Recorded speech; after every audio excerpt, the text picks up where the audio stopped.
U.S. President Donald Trump sent his Secretary of State Rex Tillerson to Africa in an attempt to mend relations after the president's unprecedented insult of an entire continent, referring to African states as shithole countries.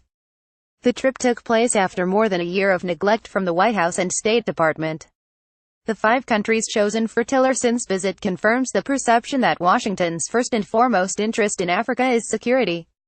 So far, the Secretary of State has had nothing to offer to his African partners. This may well be because the Trump administration still doesn't have a policy towards Africa. An Assistant Secretary of State for Africa hasn't been appointed yet, nor have ambassadors to a number of African countries, including South Africa. The lack of an Africa policy may explain the public outcry that followed the killing of 4 U.S. Special Forces in northern Niger in October last year.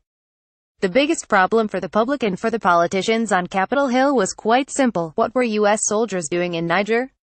For that matter, what are American Special Forces doing in Africa?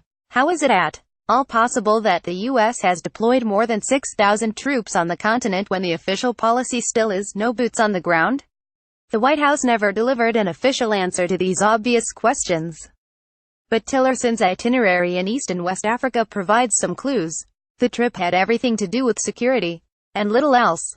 The stopovers in Ethiopia, his first stop, Tillerson took the opportunity to criticize China's large and growing economic engagement all over Africa. China promotes dependency, and it undermines the sovereignty of Africa, Tillerson said. But apart from criticism, Tillerson didn't have much to offer by way of economics and investments. By contrast, evidence of China's engagement in the country can be seen at every turn. The meeting took place at the AU's new headquarters, which was financed by China. Beijing has also built and paid for the metro running from the airport to the center of the city. The Chinese also paid for and built the railway line connecting Addis Ababa with the port in Djibouti on the Gulf of Aden.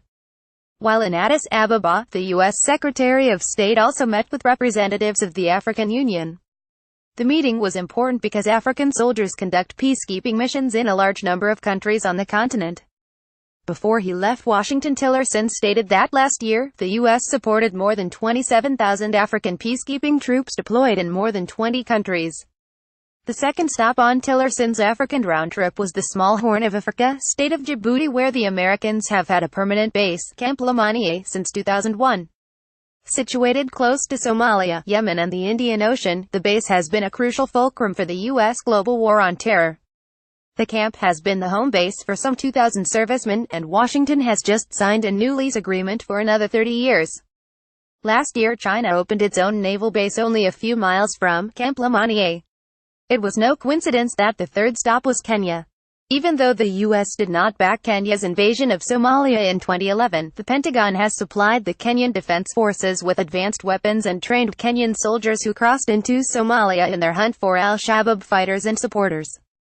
The U.S. Secretary of State had no problems with the Kenyan authorities when issues related to the fight against al-Shabaab were on the table.